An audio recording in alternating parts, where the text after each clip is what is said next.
Aujourd'hui, c'est donc une des étapes du Tour de France de l'accessibilité. Une des difficultés majeures de la ville de Nantes, c'est quand même le centre-ville, ce cours des 50 étages, où il y a les différents transports en commun et la circulation. Et comme c'est le centre-ville, c'est aussi là où il y a énormément de passages, de piétons et tout ça. De toute façon, les 50 otages avec une canne blanche, c'est un tour de force. Hein.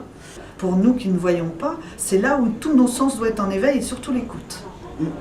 Mais l'écoute, c'est bien difficile parce qu'il y a beaucoup de bruit. L'espace est très large, et bien les sons se répercutent mal sur les murs et donc c'est très compliqué. Alors à gauche. À gauche. Allez.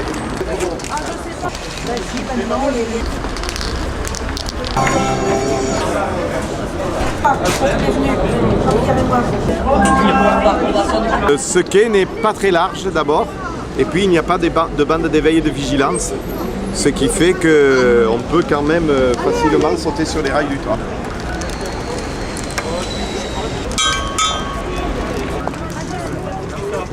Pas de contraste visuel pour les déficients visuels, et pas de bande d'éveil et de vigilance, pas de bande podotactile pour les aveugles. On sait qu'aujourd'hui, on va avoir des dizaines de milliers de personnes âgées dans cette ville, de personnes qui souffrent de l'ADMLA. Donc il faut faire un effort.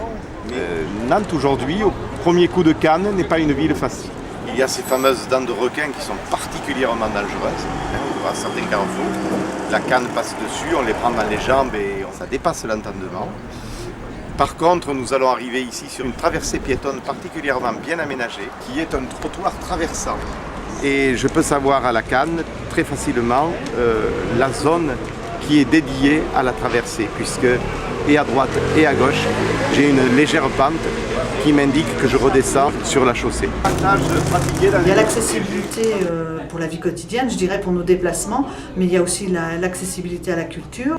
Il faut aussi pouvoir faire le plus possible en autonomie, accessibilité au commerce, accessibilité au logement, enfin, et puis l'accessibilité à l'emploi. L'accessibilité aux loisirs comme les spectacles. Et à Nantes, là, en ce moment, nous sommes en train de travailler sur l'audio-description et on commence, ça y est, à avoir des spectacles en audio-description. Le bonheur. Oui, complètement.